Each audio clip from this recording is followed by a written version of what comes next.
I've been an initiate in Freemasonry for 30 years. I mean, this is something that not many people have been. I don't practice any longer Freemasonry, so I'm kind of like... right. Because when I came here to the US, I went through a few lodges here in California. I understood the kind of connotation they had, the fact that they were very much politically leftist inclining, but also they were accepting. Some of them, no, there is some lodges who are more conservative. But most of them were actually already branding me because of my association with, with Alex Jones, with other people. They were already seeing, this is real Zagami. No. And I didn't like that. and I didn't like also the fact that they, here in California especially, most of the lodges are infiltrated by the OTO, which is the Ordo Templi Orientis of Aleister Crowley, that became of Aleister Crowley. Was born out of the Illuminati of Germany and Austria. Then you have people who have infiltrated from even the Muslim Brotherhood and other groups. So I just didn't feel right, especially when they said that a former Grand Master had criticized publicly Donald Trump. I said, well, screw them. I'm not into this. Yeah. Welcome to Far Out with Faust, everybody. I am Faust Chicho, and today I am excited and delighted to be joined by Leo Zagami. Let me tell you about this incredible guy and what he's been up to. He is a writer and a researcher. His grandfather was Senator Leopoldo Zagami. He's a Sicilian politician who is also a historian and an author. And he married into the aristocratic family of Marquis de Gregorio. Leo's mother, Jessica Lyon Young, is a member of the family of the Queen Mother of England. And her father, Henry Lyon Young, was also a writer. And why am I telling you all this? Stick around, I'm gonna share that as well.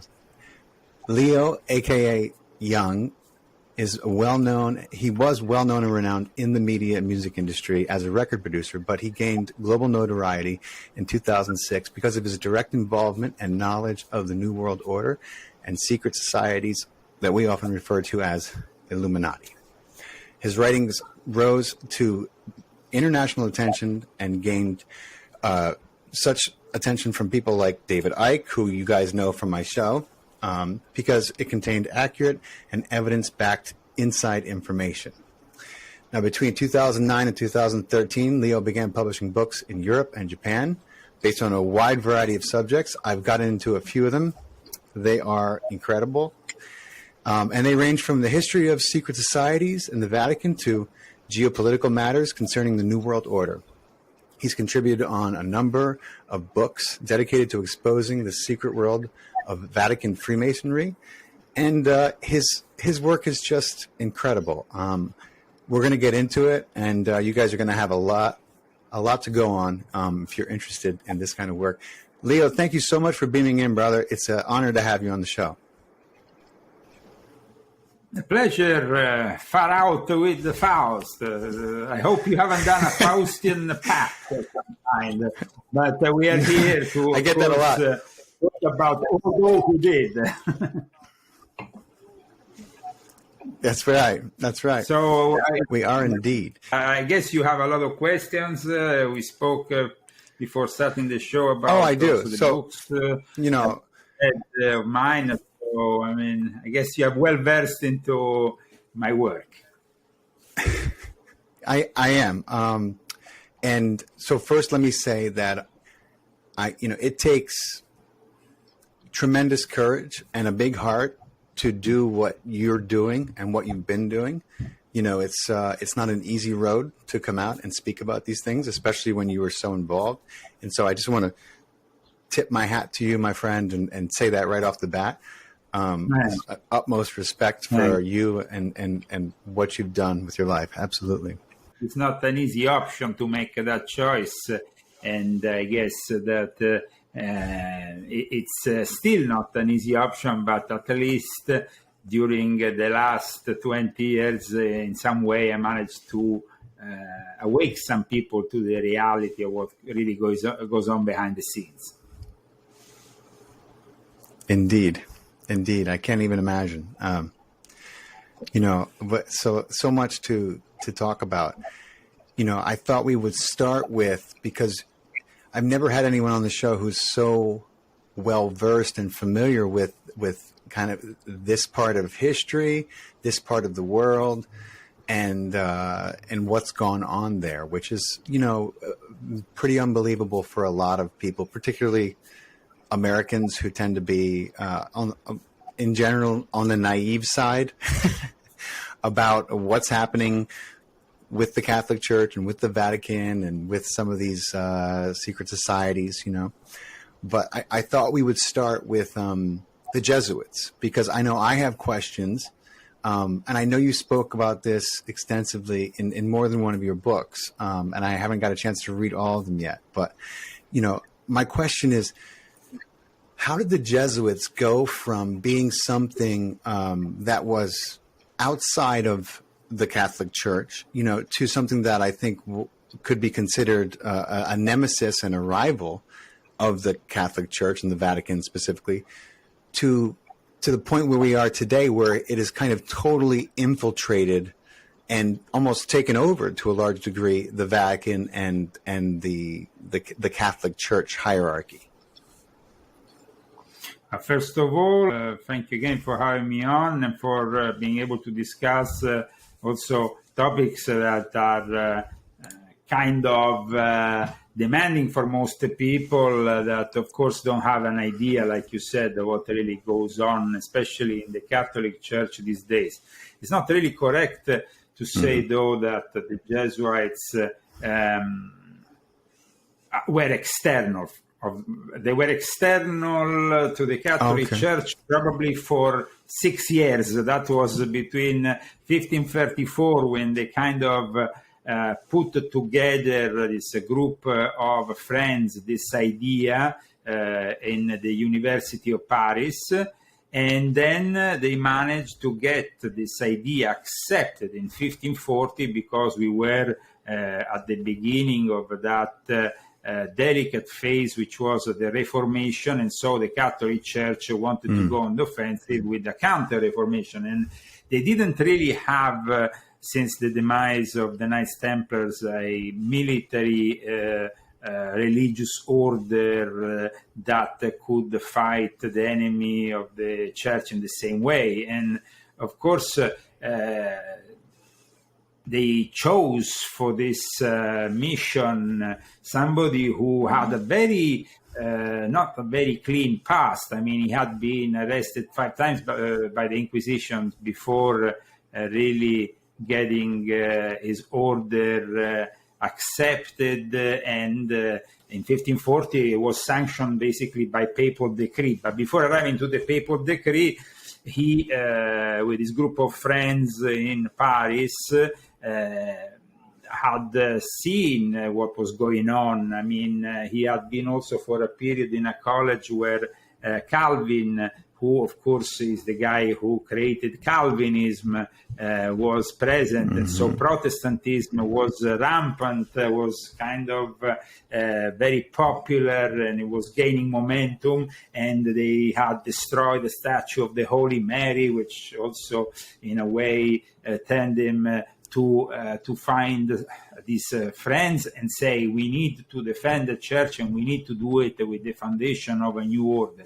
But before all this, he had, in 1521, he was still a knight and a guy who came from an aristocratic family, who was injured in battle in Pamplona. And he was injured in battle, and at that point he went for a period to a monastery, a Benedictine monastery, which is a beautiful monastery in northern Spain called Montserrat.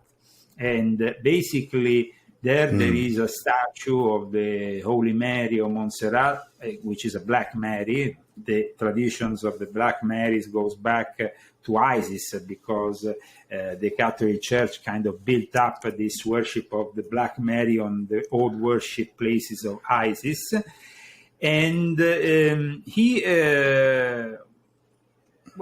he kind of had, like a religious moment, gave up his sword, gave up his military self to the Holy Mary. He gave up his sword.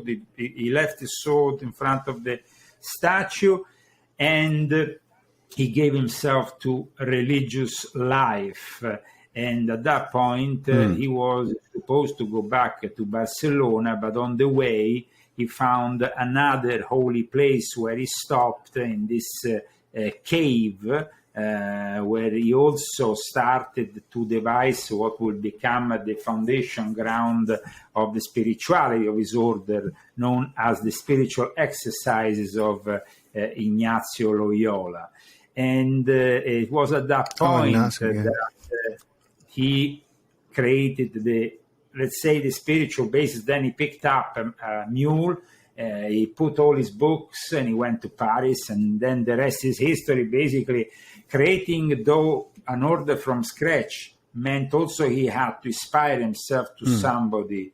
And he took the inspiration from two religious orders. One was the Knights Templars, who, of course, didn't exist anymore. So when he went to the Pope, he proposed this new order, also knowing very well that the fact that the Templars didn't exist had left a vacuum in the church. And the Dominicans, who had taken the place of the temple, like with the Inquisition and everything, were not as successful in stopping this Protestantism, this Reformation. Why? Because the Dominicans had been well known for heading their Inquisition tribunals in the most harsh way and repressive way, and that didn't really make the people want to go back to the church, rather the opposite. Instead, the Jesuits to be more subtle, wanted to become like the secret agents of the church, wanted to transform and infiltrate every single branch of society, which is what they did. That was the period, the initial period of Ignazio Loyola was actually filled by him and many collaborators of him, who believed in the idea that the church also had to retrieve occult knowledge from the East, and for that reason go to China, India, Tibet. So the first missions of the Jesuits were actually in Asia, and it was in Asia that they expanded the order and found all the success, mostly because they invested in Japan, in the port of Nagasaki, which was just a small fisherman port, and transform it in a big port like Macau. Their basis initially, though, was Macau. Macau was a Portuguese colony. Now it's Chinese. Now it's the place where all the Chinese go and play. It's like the Las Vegas of China. But back then, it wasn't a gamble place. Back then, it was a outpost of the Portuguese. It was a colony of the Portuguese. And the Chinese wouldn't let anybody inside China because they also didn't know Chinese and they were forbidden from entering. So the Jesuits' first attempt to enter China didn't really go very well. And Francesco Saverio, who basically was the guy, the same Francis Xavier who expired the name of Pope Francis, because people think when they see the name Pope Francis, he inspired himself from Francis of Assisi.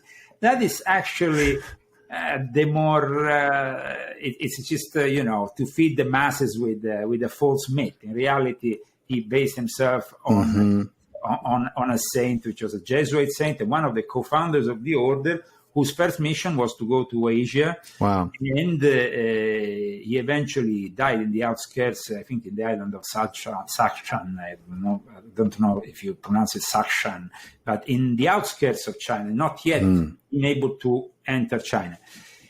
The idea was this: in Macau, we shape together a college with people who learn Chinese, and then we get them to enter China. But the first guy to actually enter China and have a certain degree of success and being able to then, within the matter of a few years, reach the highest levels of the Chinese society and the emperor was Matteo Ricci. Matteo Ricci entered China, and then, of course, he forged an alliance with the Confucian side. He wasn't able to forge an alliance with the Buddhists, and in fact he went on the offensive with the Buddhists and started to criticize the Buddhists, and the Buddhists started to criticize him. But at the beginning, they pretended to be Buddhist monks.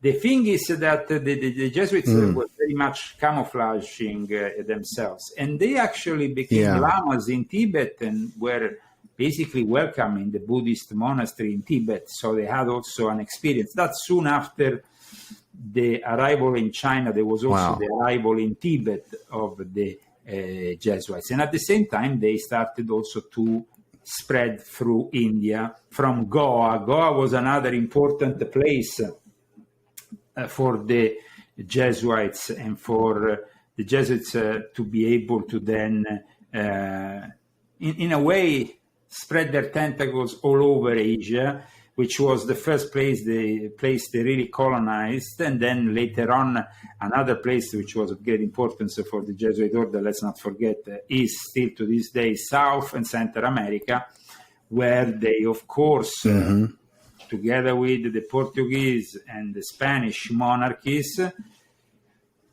took all the gold possible and imaginable and conducted themselves in a way that was, of course, depicted also in that film, I think, Mission, no? Was that film, I think, with Robert De Niro. There was a film from a few years ago. It was a quite popular film, and that depicts that period quite well. I think it's from 1986. Yes, 1986. And in fact, I forget the name, but we'll find it. The film is called The Mission, and it's a 1986 British period drama about the experience of a Jesuit missionary in 18th century South America, which I definitely advise everybody to watch because they will have a more clear idea of what we're talking about. Many films actually touched. There is also a more recent film, but I don't remember the name, that touched also on the Jesuits' mission in Japan and what happened over there. At times they were welcome, but when from time to time the monarchies or the people in charge of the country simply understood what they were really doing, they were kicked out of those countries. They were kicked out of a lot of countries. At one point, a lot of places, right? Yeah. Yes. In fact, in the 1770s, they were kicked out even out of the Vatican. But that is a period. That's what I thought. Yeah. But that was a brief period. It lasted between 1774 to 1815, more or less, until the death, really, of Napoleon.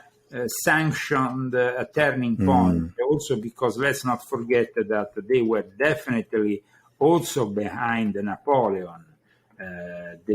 Napoleon was himself a member of secret societies. As we know, he died in 1821, poisoned probably, but after a tumultuous life in which he had already escaped another island in Italy. He had already reconquered France in a few days, and he had demonstrated that France more or less was Napoleonic and wanted him there, but the New World Order back then decided that it was better to take him out of the picture because he... That's right, that's how he got poisoned.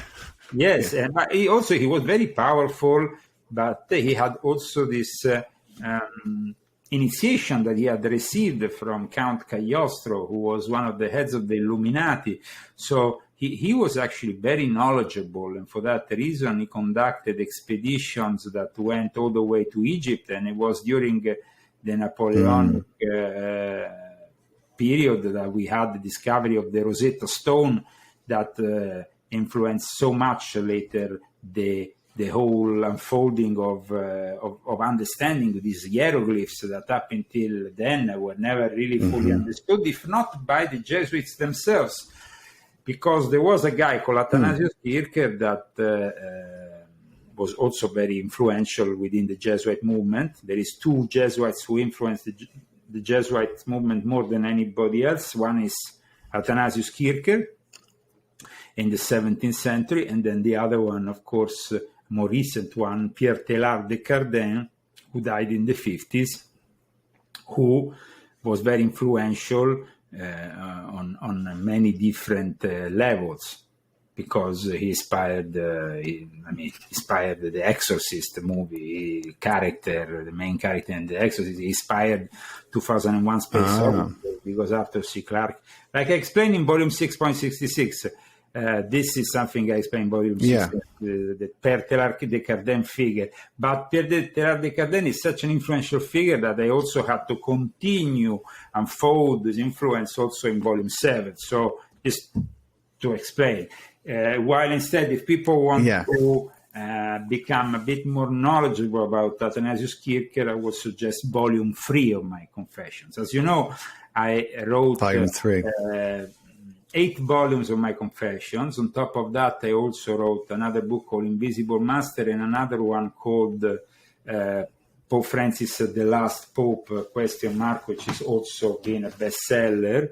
And I would just everybody reads these books to then dig much deeper into what we are discussing today, because what we are discussing today will be considered superficial by the expert who maybe wants to know a little bit more, but you can't really go into 500, 600 no, you can't fit it. pages and then fit everything in an hour.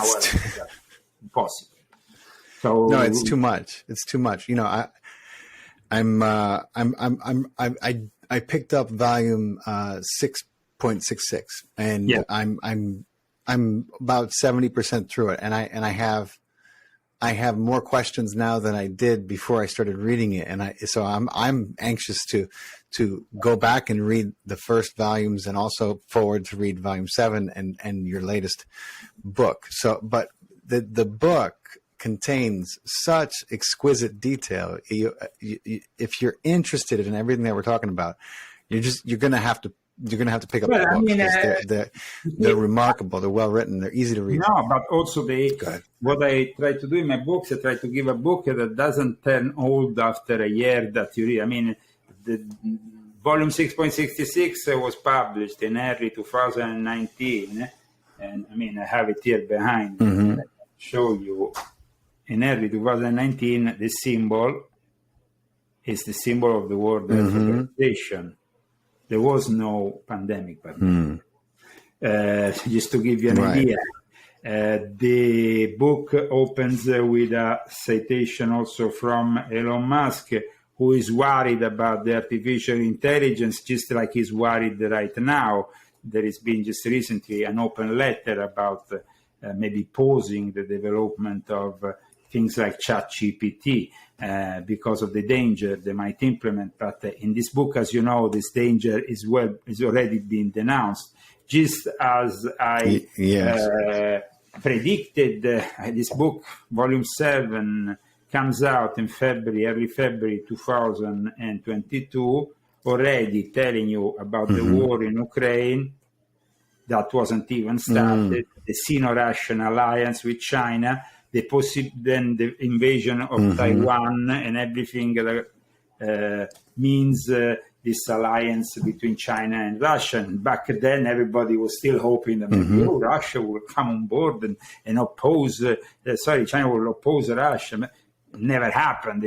But everything never happened. That I described in this book also regarding the occult roots of the Great Reset, the link that Klaus Schwab has directly with China himself. He has an office in Beijing, and he has a son who is actually married to a Chinese woman. I mean, so I tried to then, for example, in Volume 2 that came out in 2015, I predicted exactly that in 2020 there will be a virus that will lock everybody up, and this is what happened. It was predicted in Volume 2.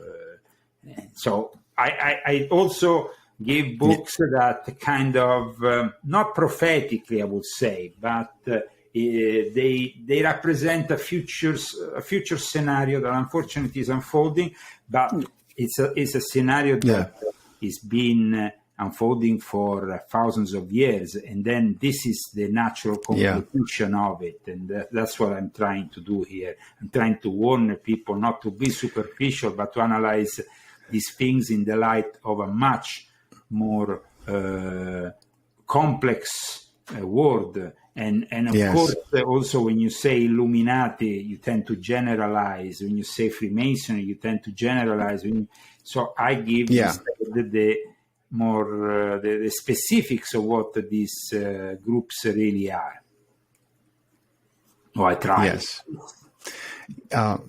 That you do. You go into great detail in the book that I'm reading, and the few that I've had a chance to page through. David Icke always says, if you know the journey, you'll know the end game. Once you know what the end game is, you know where they're going. You can see the totalitarian tiptoe that they do. It becomes as clear as day. It becomes obvious, and it's like once you realize the agenda. It's hard not to see it in everything that we just had America's sensationalizes in the media every time there's a shooting. They do that because they need to. They're not interested in solving the problem. They're interested in taking the guns. Actually, that is the end game. This is very important what you said, because in Volume 8 of my confession, my latest book, I made a whole chapter to explain this problem and to try to make people realize what they can do, because here we're talking about killers that are often influenced by the society and the culture around them, meaning the music they listen, the films they view, the mainstream media propaganda they see. They are undoubtedly affected by all this. Even the latest event we saw in Nashville, it's influenced by an external force that is pushing this, between brackets, trans woman to act in a certain way. So the actual what I try to explain in this book, because this latest book, Volume 8, is the first time I also go in my own personal experience as a DJ, record producer, somebody who has worked for a long time in the entertainment industry, who had also my grandmother who used to work for a long time in the entertainment industry, who introduced me to the works of Aleister Crowley, who introduced me also to what really went on behind the scenes. Who my grandmother Felicity Mason, Anne Cumming, was also a famous author, but she used to work with William Burroughs, Brian Guys, and she introduced me to all the cool people in the 80s, from Peter Gabriel to to the Pet Shop Boys, to everybody, because it was like I was very young, but I had the fortune of having a grandmother who was from that environment. She was also during the war. She met my grandfather. They were both intelligence operative in the British intelligence, and they used to work in an office in New York when America was still not directly involved with the war, and she was an expert in cryptography. All the communications between the British Prime Minister and the American President went through my grandmother. So you can imagine the level of sensitive material they were dealing with. But I try to explain in this book the influence that culture can have.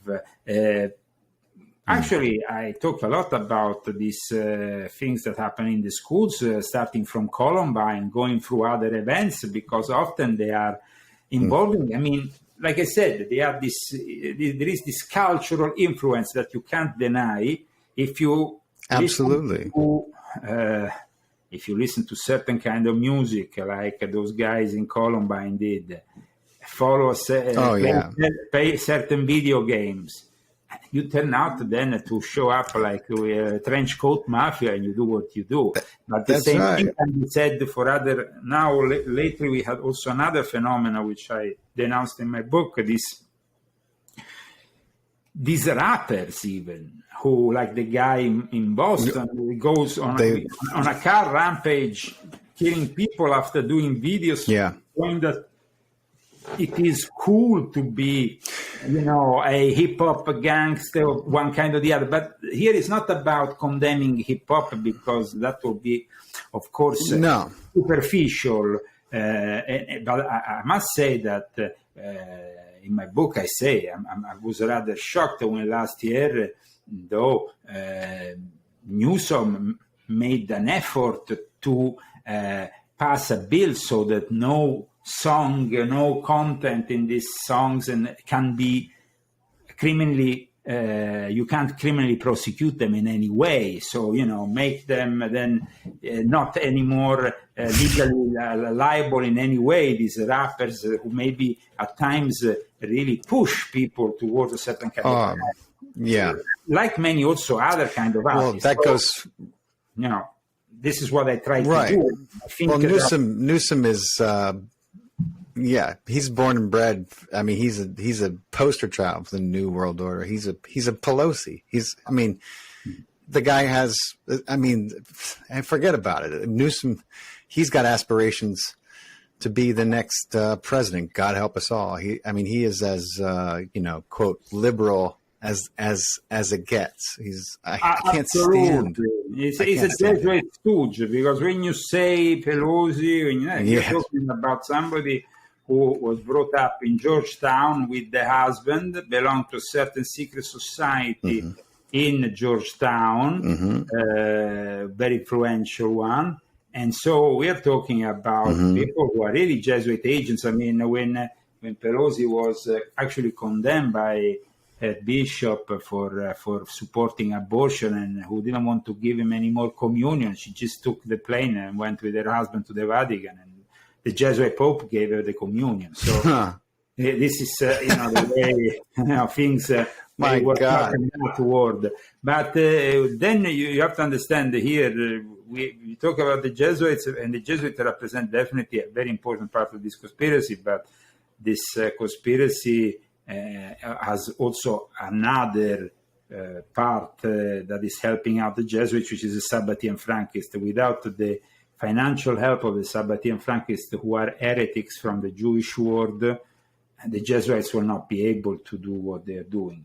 Plus, the Jesuits initially, even Ignacio Loyola himself might have been a conversos, and he surrounded himself of conversos. Who are the conversos? You have to understand that in Spain, the Jews were heavily persecuted, and so they became crypto-Jews, conversos. They converted at time out of not get persecuted. And then you have to understand also another thing, that the Jews are the first victims of this terrible heresy that has been following them now for a few hundred years, since Shabbatai Zevi, who founded basically this Sabbatean heretical movement, and then Jacob Frank, who claimed he was his successor and heir, claimed he was his reincarnation actually, and became his successor and heir, and that's why we call them Sabbatean Frankists. But, then you have the big problem of anti-Semitism, and people use too easily the word Zionism without understanding the connotation, because there is a good side to Zionism and a bad side of Zionism. We have also the labor Zionism, which is the labor Zionism is, of course, a product of the Sabbatean Frankists. And this, of course, not because I say it, but because Jewish students and people who follow these topics have denounced over and over again. So I try to do my best to always be very much balanced in my take of things, because it's very easy to be then, do the error that, for example, David Icke did, and then being accused of anti-Semitism. I think that David these days has corrected everything by addressing the problem of the Sabbatean Frankist in his books, and I commend him for that. I think he did a great thing. He finally They're going to continue to attack him, but that's all they got. Everybody who calls him an anti-Semite has not read his books, because all you have to do is read his books, and it's quite clear that he has absolutely no problem or qualm, or he speaks at length about how the Jewish people have been victimized. They've been used at every step of the way by these factions, and they also use the Jewish religion to hide behind, because they know it's a great cover. That these people, I don't believe that they have any true loyalty to any nation or religion. Their oath is to themselves and their agenda, their order, right? Their new world order. That's it. There's nothing. They don't go to church.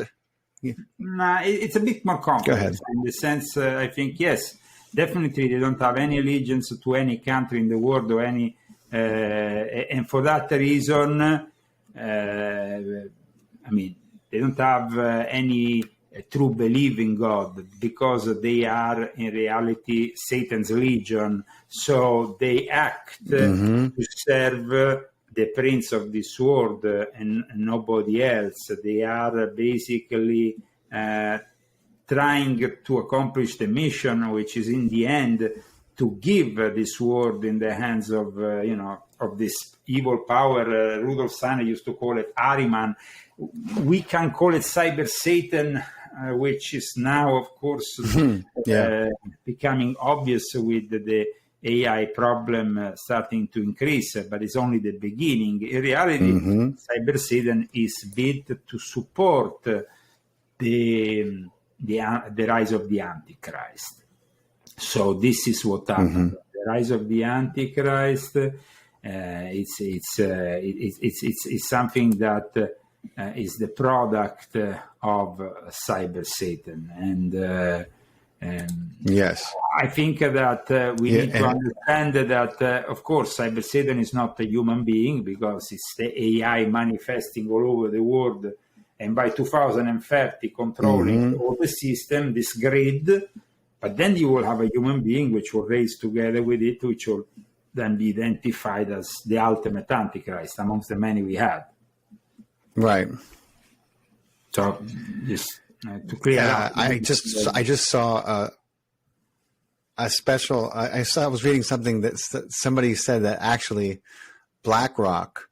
I don't know about Vanguard, but BlackRock has actually been using an AI, a quantum computer, to dictate its business dealings for some years now. Somebody posted, I don't know if that's true or not, but it wouldn't surprise me, since these people have been worshiping computers and their models since before even algorithms were really prevalent. They've been running scenarios and using computer. I explained this in volume 7, where I explain how Davos and the World Economic Forum was very much influenced by the studies that were conducted at MIT, studies though that were arranged by the Club of Rome in the early 70s, studies that were initially That's right. World War II, War III, which gave basically the predictions that the for world climate change and global warming. I guess that they have. Yes, people don't understand that's where it came from. Yeah, the so-called sustainability project that brings us to Agenda 2030 was definitely born within that frame. But it wasn't only there that we need to search for the origins, because then there is the people who actually inspired this Klaus Schwab to start Davos. In that case, we need to talk about Henry Kissinger, but we also need to talk about a bishop called the Red Bishop of the Catholic Church at that time, called Bishop Camara, one of the most important figures in the rise of the so-called liberation theology. Now, liberation theology, when we talk about the Jesuits, we go back to Pierre Teilhard de Chardin, because like Malachi Martin said in his book, the Jesuits, you can't really understand the developments in the Company of Jesus, which he was part of, because Malachi Martin was a Jesuit. He became a Jesuit and then left the Jesuit order after the Second Vatican Council, but to come here to America.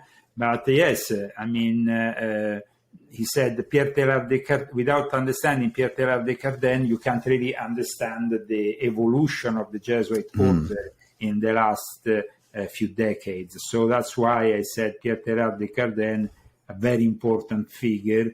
And of course, liberation theology and all that leads us to a communistic Marxist approach around Christianity, which it's what really Davos has been pushing also. Imagine that in 1974, when they invited basically Bishop Camara to Davos in Switzerland, in the middle of the 70s, they actually suggested Klaus Schwab to not have him because he was regarded as too communistic. He was a Catholic bishop. Oh my God. But he went on, and he actually, I indicate that also in my book, I say maybe 2 or 3 years ago in this initiative he does for the younger people. He was talking, giving one of his interviews where he said, I'm Klaus Schwab, and he was saying basically, my most important, the most important moment, critical moment in Davos and in the development of the World Economic Forum was actually when he invited Bishop Camara, and the choice he had to make to go forward in a moment in which communism was definitely not like today. Today, they made it acceptable, socialist, communist, everybody went left, right. But guys, during the Cold War, anything leftist was deemed dangerous, and it wasn't welcome anywhere in the West. So Schwab made a choice, and definitely he made that choice because he was a Jesuit agent, and that Camara was the guy who organized a secret group under the catacombs in Rome in December 1965, had a meeting known as the Pact of the Catacombs. For those who want to know more, Volume 7. So they can... Volume 7, Yes, they can eventually learn more about this important topic. Because, they all talk about the Great Reset and what really is the Great Reset today without really understanding where it comes from. Yes. Its roots are deep. The Great Reset is just the latest branding of it, but its roots are far deeper. Schwab is a professor, a German professor, a modern heir to Adam Weishaupt, who was also another German professor. They're both very much connected with the Jesuits, and they're both really the product of, unfortunately, a product comes out of Germany, because it seems like a lot of bad things come out of Germany, also a lot of good things, but also a lot of bad things. And the bad things are really bad, and they include, the Illuminati, the Rosicrucians, Socialism, Nazism, the Rosicrucians. We are before the that. Bilderberg group, right? The Rosicrucians initially were even possibly a good group, but soon after they were influenced and infiltrated by the Jesuits, who understood immediately in between 1610 and 1615, when all the manifest, 1616, with all the various manifestos of the Rosicrucians appeared, the Jesuits immediately understood this is a group we need to infiltrate so we can then manipulate the reform. Because the Rosicrucians were the symbol of the rose and the cross is the symbol of Martin Luther. It's at the heart of the Reformation. So they thought, how are we going to get them back? We're going to get them back in a more subtle way. Then we go back to what I said earlier when I said, the Dominicans were too harsh. they needed a more kind of slimy way to infiltrate, and the Jesuits were very much ideal. In fact, the Jesuits created the fourth vow, which is this dedication to the Pope and nobody else, meaning the first three vows are typical of the religious orders, chastity, poverty, all this stuff. But then after you get to the fourth vow, and the fourth vow is nothing about obedience to Christianity or to Jesus Christ. It's obedience to the Pope, and whatever the Pope tells you, you have to do. And that's it. And it can go against Christianity. It doesn't matter, because your fourth vow pushes you to do. That's how they became the ideal tool in the hands of the church, the ideal tool. I mean, the fourth vow of the Jesuit became the way in which, because people don't know about the fourth vow of the Jesuit, because they think, but it is a solemn vow. At times, some religious institutions, have poverty, chastity, and obedience. That's what they have, and at times they can maybe go further, but nobody goes further as the Society of Jesus, because the Society of Jesus, in their constitutions, in part 7 of their constitution of the Jesuits, discusses the distribution of the members of the vineyard of the Lord. And remember that amongst maybe 40 Jesuits, only one becomes a fourth vow Jesuit. So it's very... That's right. Not like a secret society. It's very rare. Yeah. And of course, the vow is limited to the priest of this society, which in a way... it's also our superiors in the Society of Jesus. And I saw them often, these fourth vow Jesuits. I remember when I used to hang out at the Knights of the Holy Sepulchre. On the other side, you have the headquarters of the Jesuit, Borgo Santo Spirito. And sometimes I used to see this Jesuit priest coming in the afternoon, like secret agents with a little, a little suitcase, a little thing, I don't know, little... were like shady.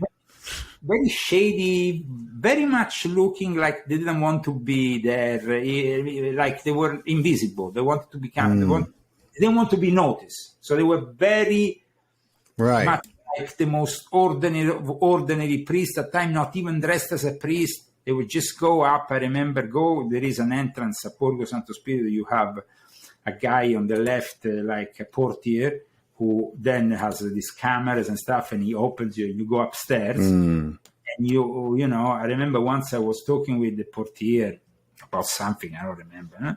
And then I saw these 2 or 3 sneaky looking Jesuits arriving, in their briefcases and going up to the general, This is basically the reality of an order, which is first of all a tool, a weapon in the hands of the papacy, especially the fourth vow.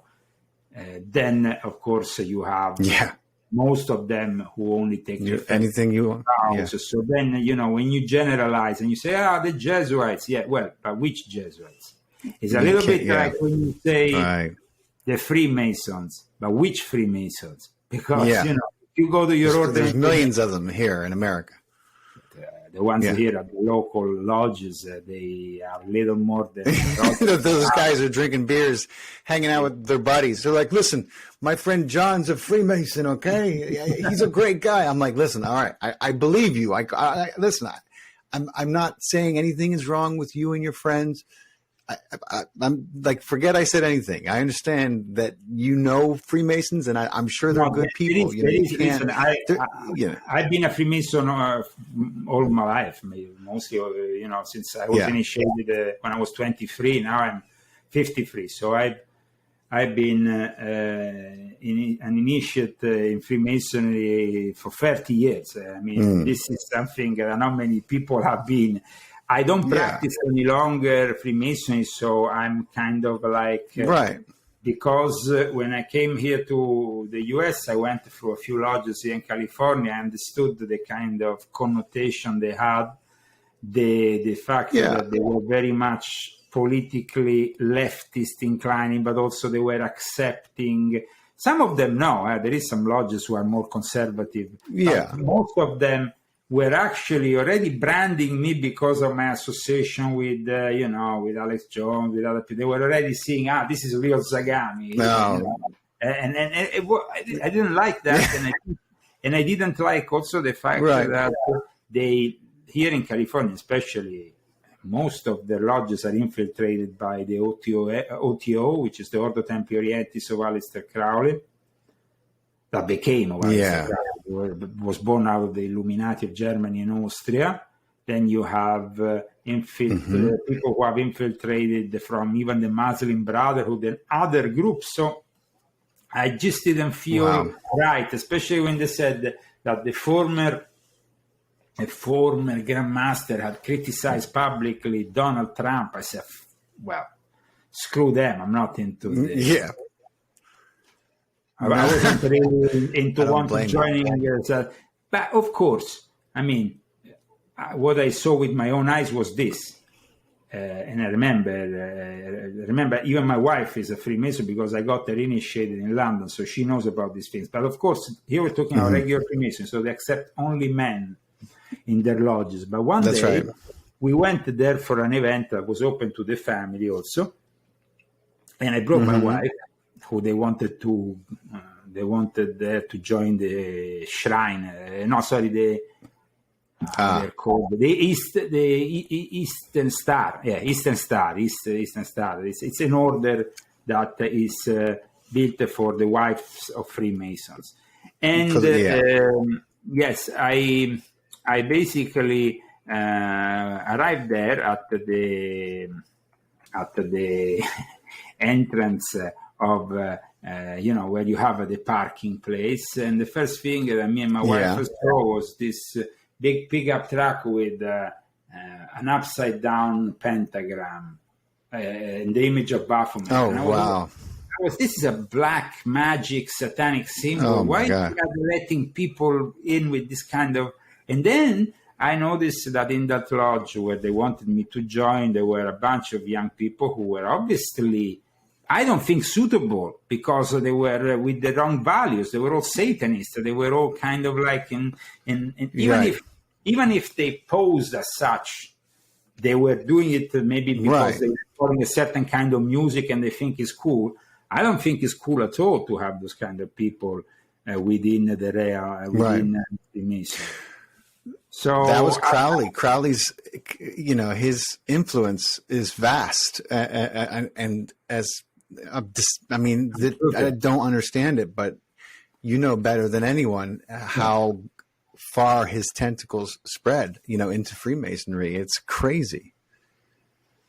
Yes. For everyone listening, Aleister Crowley he's pretty well known, but he brought Luciferianism and Satanism, into a specific part of Freemasonry, and it took strong root in many. Well, I think it's not him that started, though. I think what happened was this. Okay. In 1975, we have the arrival of the Theosophical Society. The Theosophical Society of Madame Blavatsky became the playground of the new Satanists and of the occultists worldwide who wanted to...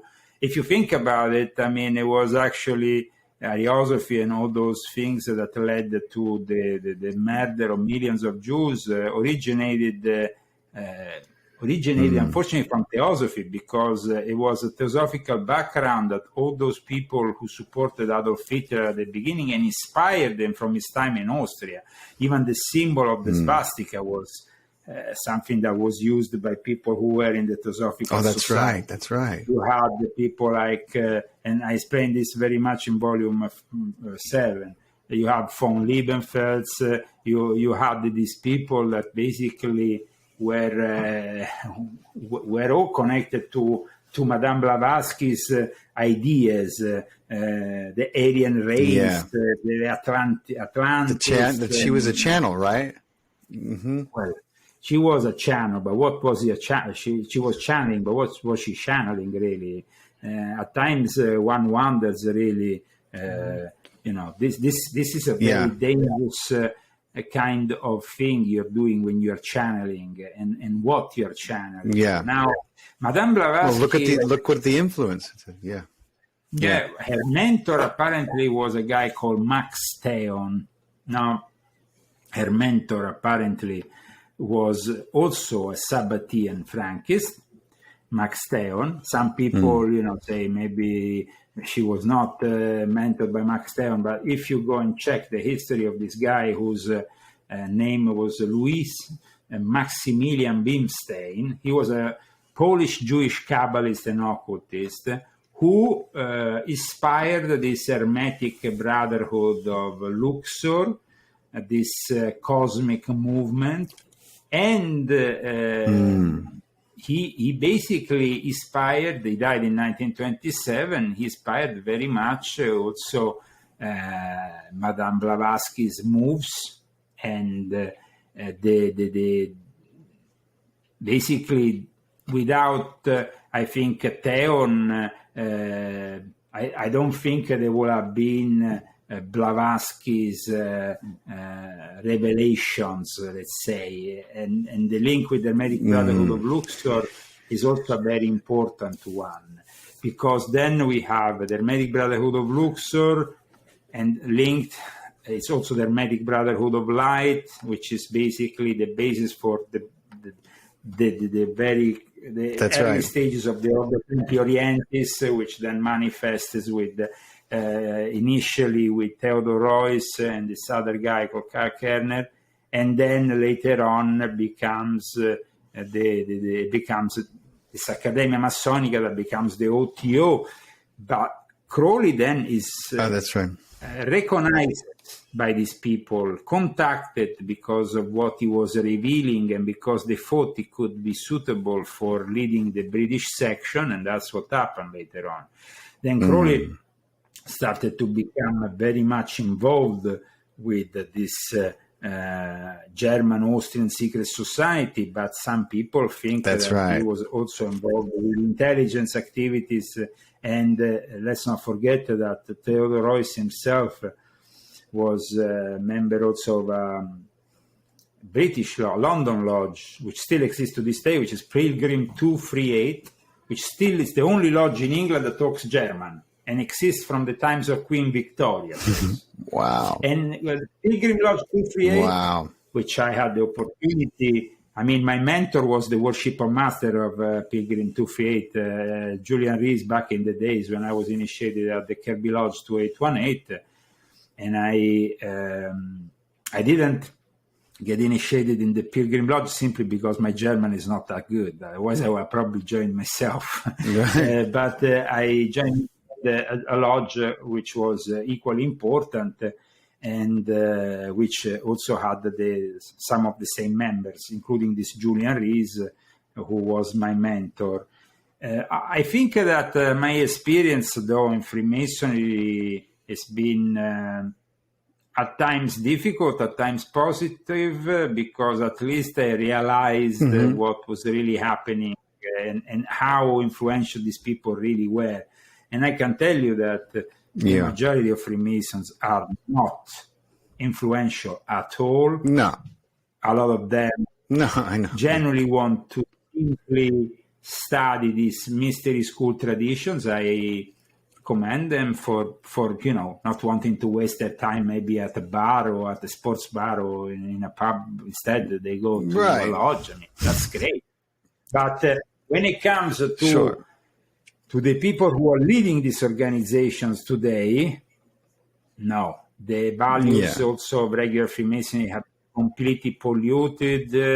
Freemasonry was divided in two factions after the 1870s, the Grand Orient and the United Grand Lodge of England faction.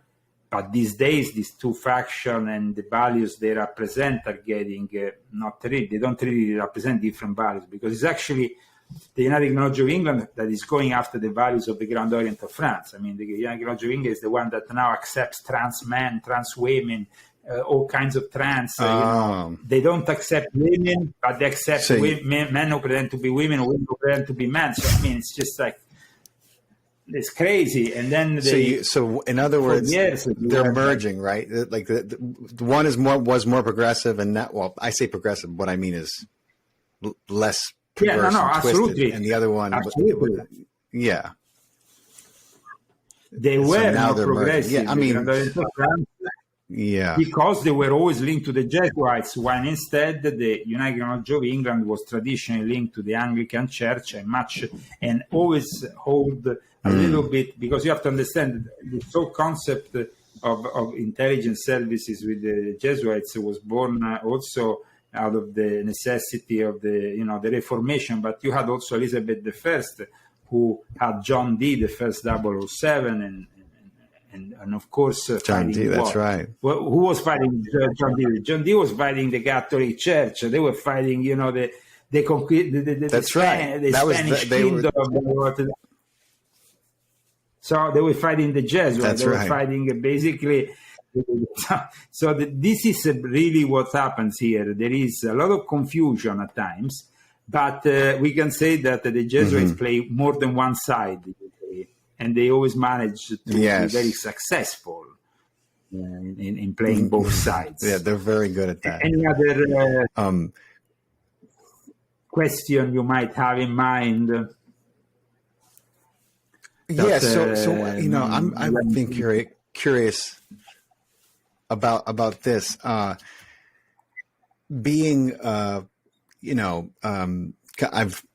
kind of I don't want to call myself Catholic anymore, but I was raised Catholic. I'm baptized, and I received all the sacraments, and I'm no longer practicing, but I love God. I love Jesus. I comport myself accordingly, but I don't consider myself Catholic anymore because of what I've learned. But what I'm curious about is the Vatican, it seems to me, the more I learn, that the Vatican was formed solely as a power structure, that it was never, its public persona was never truly what it was made for, even from the beginning. It wasn't that it was corrupted. It was that it was designed with corruption in mind.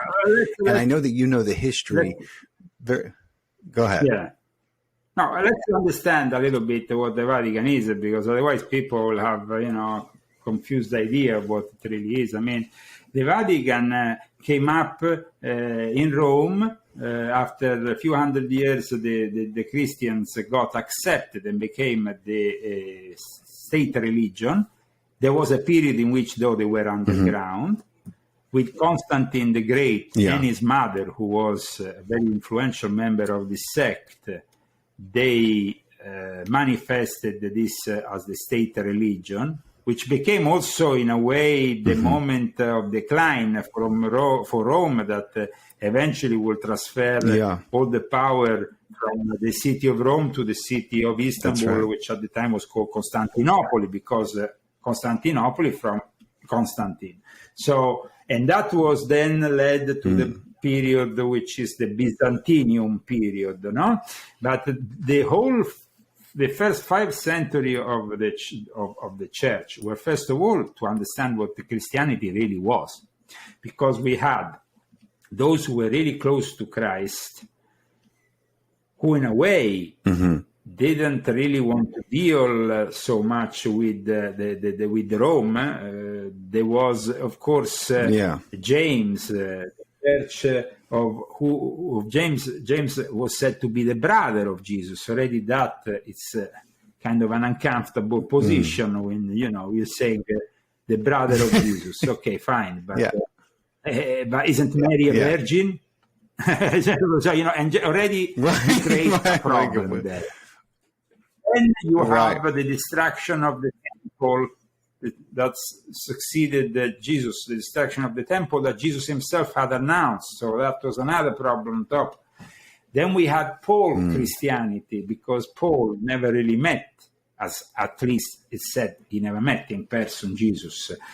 Though there is some skeptics who say he met Jesus because maybe Jesus wasn't really crucified. And there is a whole school of thought that, but in reality, though, the first real Christian church was, the foundations were laid down for what is now known as the Coptic Church in Egypt. That is the most primitive form of Christianity. That's right. Still, yeah.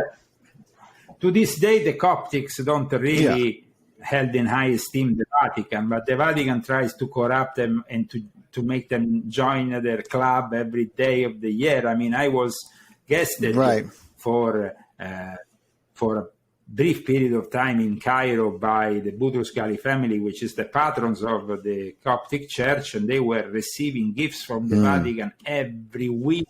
Like, they wanted to try to get them, close, but they didn't care because they know very well the corruption the Vatican has. So I was in Egypt, and I discovered, of course, many things about Jesus and the history of Jesus. And at times these things, they're not really the same information we get over after all these. There was, of course, the Council of Constantinople. There was the Council of Nicaea. There was the Council of Nicaea, the Council of Constantinople. There were the translation, but all this, everything was decided by councils, where at times they fought for ideas. For example, after the 5th century, you couldn't believe anymore in reincarnation. 5th, 6th century, after Christ, the reincarnation subject was banned by the Christian Church, and that was one thing that went out of the window, but people like Origen and the fathers of the church believed in. So how are you gonna?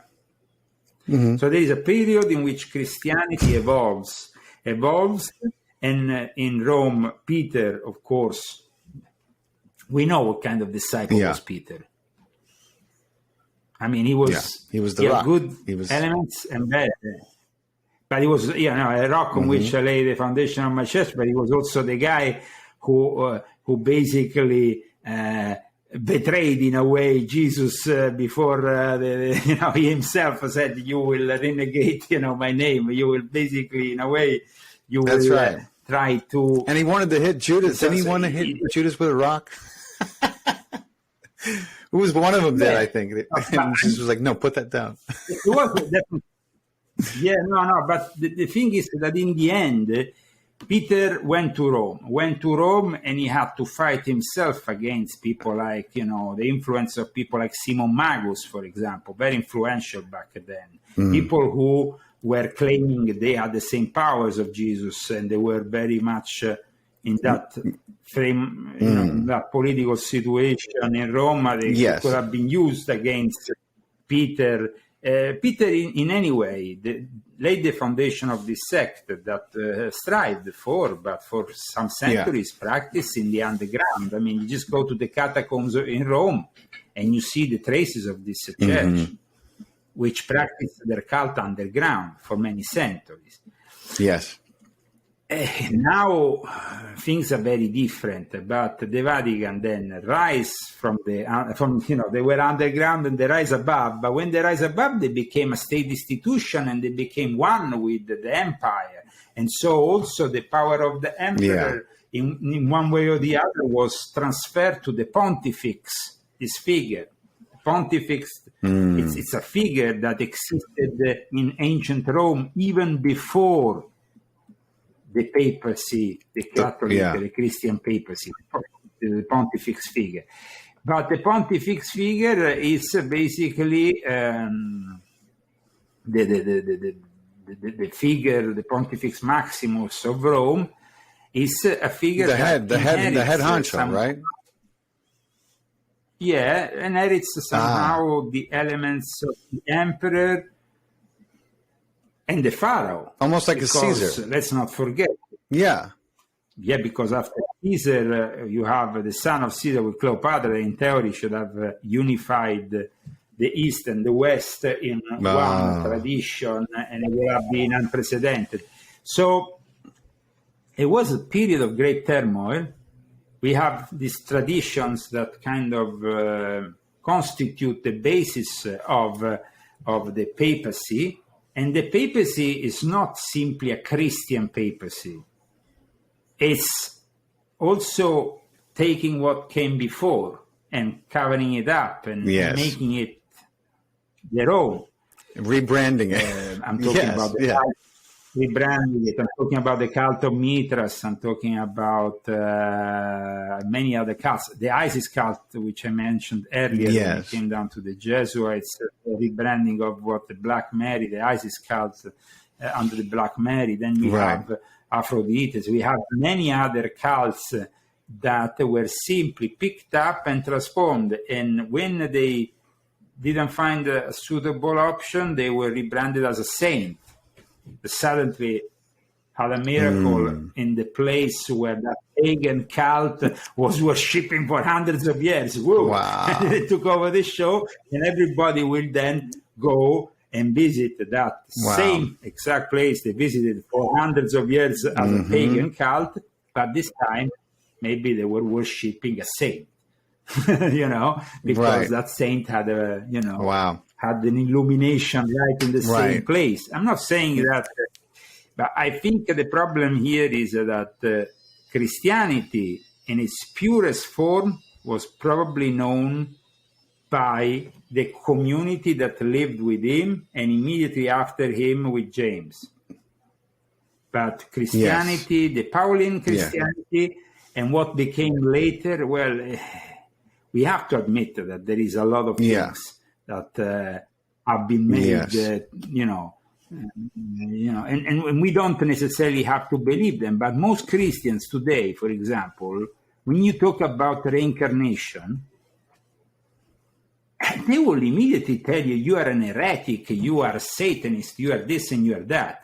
Hey, calm down. Because the fathers of the church say something different. This is so here we're talking about a decision that was made by dragging the Pope, literally.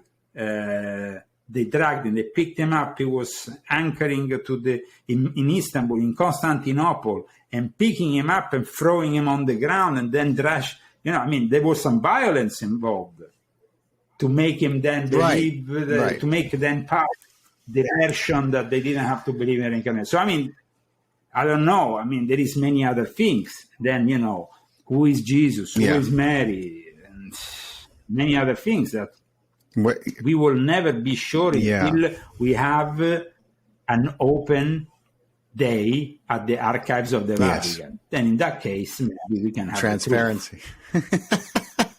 Good luck. But if we have to, but if I have to believe in all the things that the Vatican tells me, and then the Protestants didn't really protest those elements. The Protestants did some good things. They took away all that pagan saints paraphernalia that was kind of obfuscating Jesus and God. But having said that, they didn't really put into discussion the decisions that were done in the various councils. They didn't go back and reevaluate the figure of James, brother of Jesus, who still we don't really know much about. So maybe, if Martin Luther or Calvin or King James with his Bible approved, people think, Leo, I use the King James Bible. You should use it too. Well, let me tell those people that my ancestor was no. You just go on the internet, you can see it. My ancestor was the tutor of King James, his tutor. No kidding. Just so you know. Wow.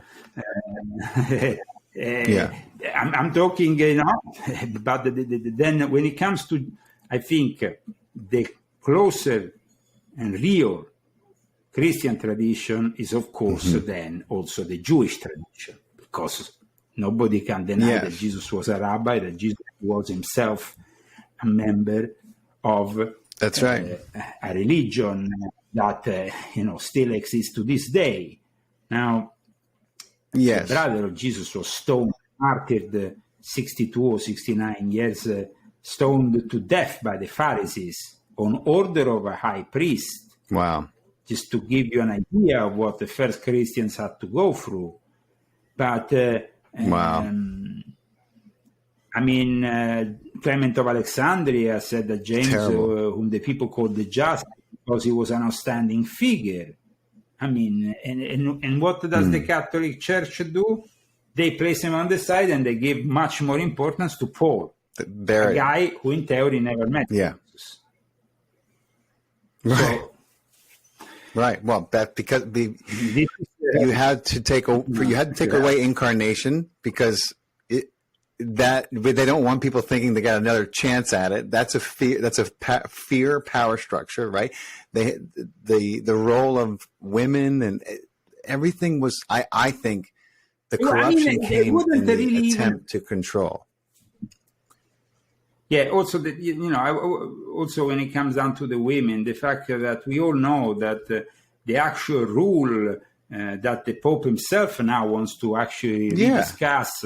Later, which is basically the fact that a priest can marry or not, is something that sprang up only 1,000 years ago, and it was out of necessity because they didn't want the inheritance to in a way. That's right. It was all property of the church, and they didn't want it to go back to some private guy with the son of the even the reasons for putting the rule in place were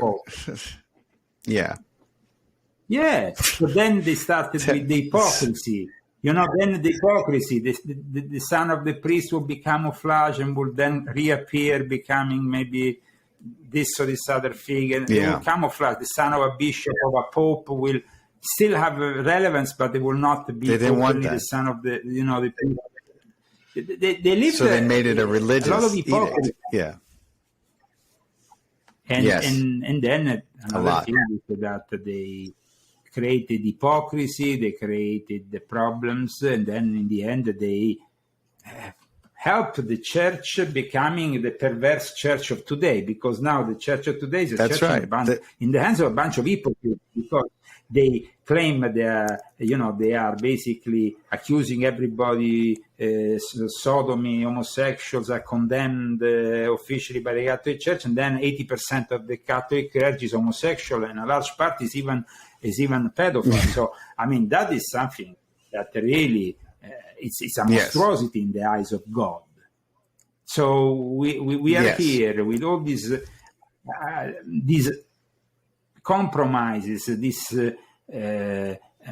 lies and stuff that in the end have forged what the church of today, which is not a church that is a healthy church. It's a church. No. And then we have, of course, all the evangelicals, all the things that now are all gathering thanks to the Jesuits under one world religion banner. Even the Mormons have made a deal with the Vatican so they could build their own later the Saints Church in Rome. So they all kind of got together. The Church of the Saints, the Mormons have made a deal with the Vatican. That's it. I mean, there is no opposition. There is no... The Protestant, the Pope says, "Oh, Martin Luther was a great guy, and everything is fine," and that's it. I mean, it's all kind of, and trust me, if Protestant at the time of when the Jesuits came into action against the Reform, had probably a more capable enemy, culturally speaking. I'm not saying militarily, because military.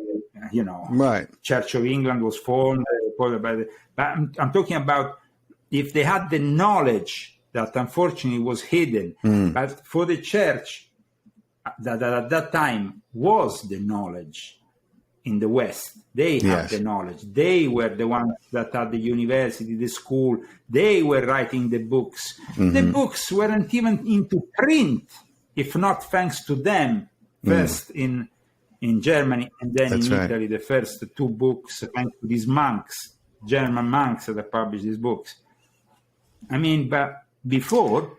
So, Leo, if I prescribe what's happening with... And I say to you, don't prescribe... Go ahead. Yeah. Go ahead, go ahead.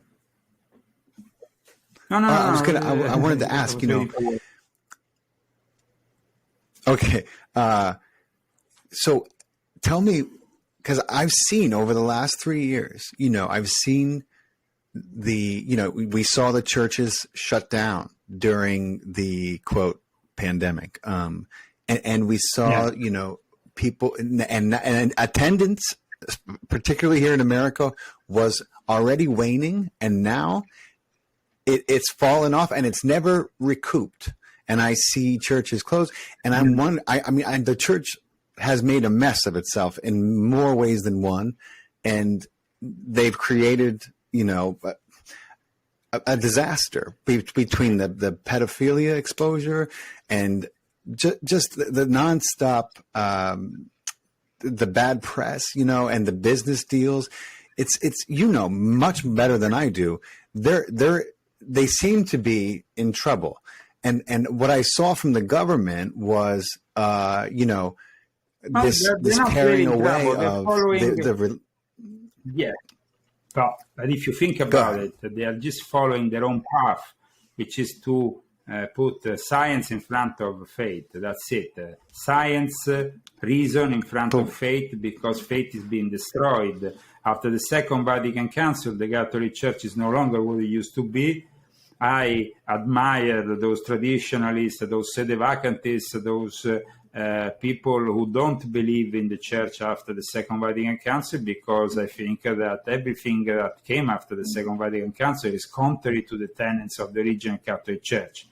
Whatever those tenets might have been, the last remains of Christianity was diluted after the Second Vatican Council, and the fact they also chose to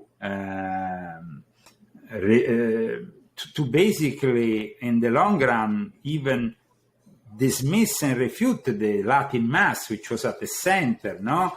The Tridentine Mass was substituted, but still, now the Pope is actually going after anybody that wants to have a Latin Mass, almost persecuting them for the use of a simple Latin Mass. So one wonders what is happening. And what is happening is described very well in volume 6.66 of my Confessions, and in my other books, in which I describe the takeover of what happened during the Second Vatican Council. Even in volume 8, when it comes, volume 8 is based on entertainment, but even the entertainment was changed after the Second Vatican Council. Yeah, entertainment became. They even had Bob Dylan in front of John Paul II performing, or people like that. This would have been unimaginable before. It became like, let's open the doors to Satan. Let's open the doors to everything that we used to condemn, because now we are no longer condemning it. And of course that will include also groups like that might seem innocent, like the Beatles, but then when we see them putting on the cover of Sgt. Pepper Lonely Heart Aleister Crowley, we know that they're not so innocent. So the Vatican had succeeded in isolating itself a little bit from this decline until after the Second World War, the Freemasonry took over the Vatican. And the same form of Freemasonry, which was the progressive French form of Freemasonry, was behind the Second Vatican Council. They were capable of even initiating a Pope. Pope Roncalli was initiated by the French Freemasons. And then later on, Pope Montini was also another Freemason. So, they actually started having Freemasons in the office, which is regarded as the most holy of holies, which is the Vatican, the Petrine Ministry, that nowadays, of course, is kind of like becoming more of a secular office, almost more secular, more normalized, because now we would see even this Pope probably soon resigning, just like the other one, just like any other job. Why are they resigning? Just because he's to eliminate that sacrality of the Pope's sacrality from the Second Vatican Council was gradually eliminated. No more crowns, no more no more popes that will live until the last day of their lives doing popey business, because that will, of course, identify them with a holy man, and just holding a holy office. They're not holy. Come and go. More like a president or a prime minister. Yeah. Yeah, which destroys the very nature of it, of this, because the nature of, I mean, it's like when Jesus gave Peter, on you I build my church. Not that Peter builds his church, and when he's 84 or 86 or 89, he says, okay, I'm going to go and retire. He didn't, I don't think this will be even imaginable for the first Christians, So these days, they are operating also like the various Masonic rites that have also election, and Masonic bodies election for their grandmasters. There is only one Masonic rite, which instead is ad vitam, and that is the Grand Hierophant of the Memphis and Mizraim, which within the Masonic rite is considered irregular, at least here in America. Right. Where did the black, I get so many questions on my videos, and people are like, oh, do a video about the Black Pope. And when, and I'm like, I have to find, I don't know enough to do a video, when did quote the Black Pope come to be, and what does that mean? What separates him from a normal Pope? The first Black Pope was Ignazio Loyola, the founder of the Jesuits. He founded the order and thereby was elected as the first Jesuit general. And the fact that they were called generals already gave the idea that this was a military order more than a religious one. But then, on top of that, in Rome, the people of Rome saw this power and said, wow, this Pope who dresses up all in black actually is more powerful than the one that is over there dressing all in white. I mean, he's a Pope. He's like a Pope. So the Romans nicknamed the head of the Jesuits the Black Pope. Though, having said that, the next Pope might actually be a Black Pope in itself, because he might actually be from Africa, but that is something different. Wow, so this is where it comes from. It's more like that will be definitely the first. But the fact that they refer to as the Black Pope to the head of the Jesuits, and still they refer to him like that, even within the Jesuit order, because it became a tradition. It's actually, nowadays we have Father Sosa, who is from South America, like Pope Francis, and he is the current Jesuit general. After his predecessor, Adolf Nicolas, resigned, and the one before him also resigned, Covenbach. Now, this was the first time in history that even a Jesuit general resigned, but it kind of led the way to the resignation of Pope Benedict XVI. So the first one to resign was actually Covenbach, and it was unprecedented. Then we had the unprecedented move of another Jesuit general resigning. And now we have so at one point there were two living Jesuit generals. This didn't happen before Covenbach died.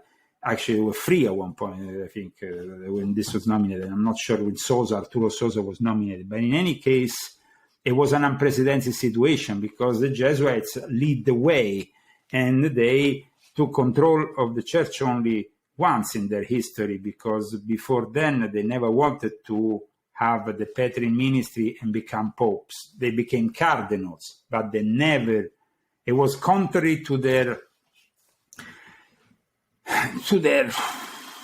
ideology, to their program, to their mission, because when they take the fourth vow, they give themselves completely in the hands of the Pope. So how can they at that point become them popes? Who they gonna give themselves to? It didn't really function in the system. So I hope that this has clarified this point for your viewers. Yes, it definitely clarifies a lot for me and for my viewers, I'm sure. Leo, you are an incredible wealth of information, my friend. I could talk to you for hours, but I know that we're running low on time. So what I'm going to do is I'm going to read at least 3-4 more of your books. And after I do that, and I have some very specific questions, I'm going to invite you back on again, because this has been absolutely incredible. But I want to delve more into your work and have you back on again, because it's just so much information. It's amazing. I'm so grateful for your time. Well, I'm grateful for being on with people who are really interested in these topics and also in my work. So for me, it's a pleasure, and call me anytime, especially when we will be discussing my books. That would be a pleasure. So I hope that this show can be an introduction, as the amount of work that we could discuss is infinite. People can realize that simply by going on my books, reading my books. I mean, we're talking about each book being 3, 4, 5, 600, 700 pages. I did 8 volumes plus another 2 other. I mean, it's and all this is because when you are talking about the Illuminati, you're not talking about only the Illuminati of Adam Weishaupt, but about all those mystery schools of old that then we refer commonly, and also those secret societies we commonly refer to as the Illuminati, and everything though needs to be explained in an academic fashion, because this way we avoid any debunking, because they can't be debunking if your sources are credible and they are laid seriously in your book. Every time, like in my latest book here, it's over almost 700 pages. Then you go at the end and you have several pages only of all the citations, every single one of them. Right. And you will see also the amount of work is put on in really bringing a product that is impossible to debunk. Because my aim is, to go in front of these assholes who unfortunately control universities and say, okay, do you have anything to say about this? Please do. And it's like, because I understood this from the beginning of my work. You see, when I started my Illuminati Confessions in 2006 on the internet, it was difficult for me because I had to always base all my work on 1 or 2 pages. So the span of attention of a reader on the internet is a few lines. Yeah. When I started to publish my books in Japan, and then later in Italy, I immediately understood that it was very important to make my sources and my citations very clear.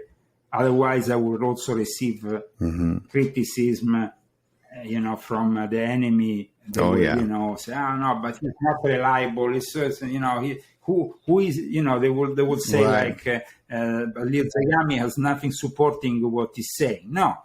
And that's why I then publish books with photos, documents, citations. I say, this is it. Boom. Now, in front of history, judge, I mean, I might have a different point of view, but what I'm relaying to you is exactly from sources which you yourself recognize, because most of my sources are academic within the realm of the secret society, or from journalists from even the mainstream. I don't use sources that might be debatable. No, this guy is a conspiracy, or this guy. Or I wanted to bring the conspiracy world to the next level, because I thought David Icke did an excellent job since the 90s. But then there needed to be something more, because he was kind of like not really approaching certain things, because, of course, he didn't have a personal experience like I had. And so he was keeping himself, he was discussing everything from an external point of view, no? And at times, also he had to trust sources which I personally was a bit doubtful of, some of the sources. But I rely only on myself. So I know what I'm saying. I don't have to rely on it. And my sources eventually came from the realm of the secret societies which I frequented. So I hope that is enough to make the difference and to bring something a little bit more in depth. And so I really praise and I think that David Icke has done an excellent job in launching this movement. Just like before him, Jordan Maxwell, though. Jordan was a friend of mine, the late Jordan Maxwell.